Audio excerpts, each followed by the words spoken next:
आपके मन में एक प्रश्न होता है कि राम जी ने लंका जाते समय रावण से युद्ध करने के लिए वानरों की सेना क्यों बनाई?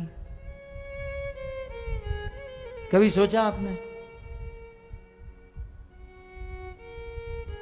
आपको कुछ हो रहा है विचार पंचतत्व प्रभु, कुछ मन में आ रहा है?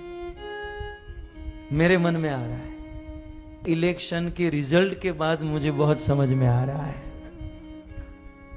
कि राम जी ने मनुष्य की सेना न बनाकर वानरों की सेना क्यों बनाई। 4 जून के रिजल्ट के बाद इतना समझ में आया कि राम जी ने अच्छा हुआ वानर की सेना बनाई, अच्छे से राम जी के साथ रहे, रावण के साथ युद्ध किए, विजय प्राप्त हुई।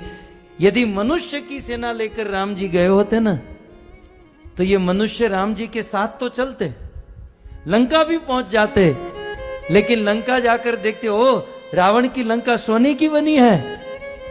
ये सारे मनुष्य सोने की ईंट, सोने का हार उसी में रह जाते और राम जी अकेले हो जाते। यही बात नरेंद्र मोदी जी के साथ कल हुई है। सस्ता राशन चाहिए, सस्ता गेहूं चाहिए, सस्ता चावल चाहिए, उस थोड़े बहुत धन रुपये के प्रलोभन में एक साधु का साथ छोड़ दिया भारत के लोगों ने। कितना सुंदर आयोजन नरेंद्र भाई मोदी का था कि 400 से अधिक सीट आए तो आने वाले दिनों में निर्णय लेने में या परिवर्तन लाने में कठिनाई नहीं होगी।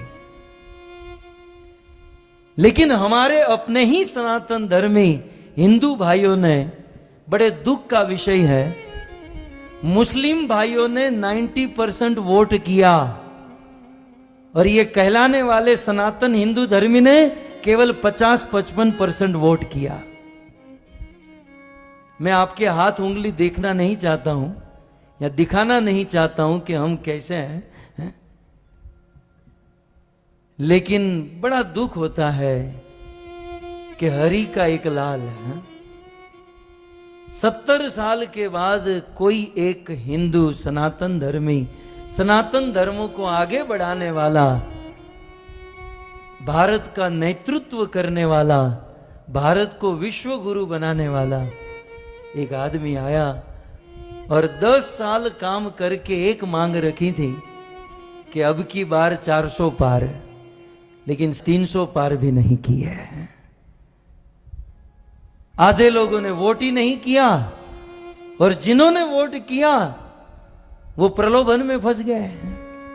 मुफ्त का राशन मिलेगा, ये मिलेगा, वो मिलेगा।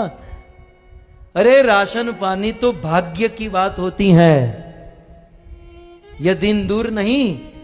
यदि जनसंख्या पर नियंत्रण नहीं किया गया तो विधर्म की संख्या बढ़ेगी और यह कथा कीर्तन करना भी कठिन हो जाएगा। रात को सोए होंगे, आपके गले काटकर लोग चले जाएंगे। इतिहास के पत्ते पलटे ना, छत्रपति शिवाजी महाराज ने यह मुहिम चलाई थी, लेकिन छत्रपति शिवाजी महाराज को सनातनी हिंदू धर्मी ने ही साथ नहीं दिया और आगे बढ़े तो महाराणा प्रताप ने यह मुहिम चलाई थी। उनके अपने ही लोगों में फूट पड़ गई और उन्होंने साथ नहीं दिया और आगे बढ़े। भारत आजाद हुआ तो सरदार वल्लभ भाई पटेल ने मुहिम चलाई, लेकिन उनको ही अपने ही लोगों ने साथ नहीं दिया। और आजादी के 70 साल के बाद एक आदमी 10 साल के अगाह परिश्रम के बाद 400 पार जाना चाहता था, लेकिन हमारे अपने हिंदू सनातन धर्मी ने ही उनका साथ नहीं दिया। मैं तो मोदी जी को यदि मेरी आवाज पहुंचे तो यही सलाह दूंगा, भाई आप 70 साल के हुए हो, खा पीकर मौज करो, ये किसी के नहीं होने वाला है। इनको गुलामी करने की आदत ही पड़ गई है। एक आदमी ने बहुत सुंदर लिखा कि ऐसा लग रहा था कि हिंदू जागा है। ऐसा लग रहा था पिछले 10 सालों में कि हिंदू जागा है, लेकिन कल समझ में आया जागा था बाथरूम करने के लिए, फिर सो गया।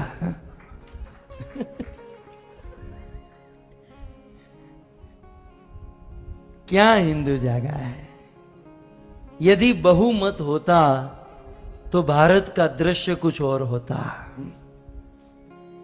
हम अपने आप को भारतीय मानते हैं ना, तो भारत का संविधान थोड़ा बहुत जानना चाहिए, भारत का गणतंत्र हमें समझना चाहिए, और हमें हमारी जिम्मेवारी समझकर काम करना चाहिए था। लेकिन अब क्या करें, ये प्रवचन यदि 2 महीने पहले किया होता तो अच्छा था। मैं भी अमेरिका से अभी अभी आया है? लेकिन हमें तो विश्वास था, पता नहीं ऐसा निकलेगा।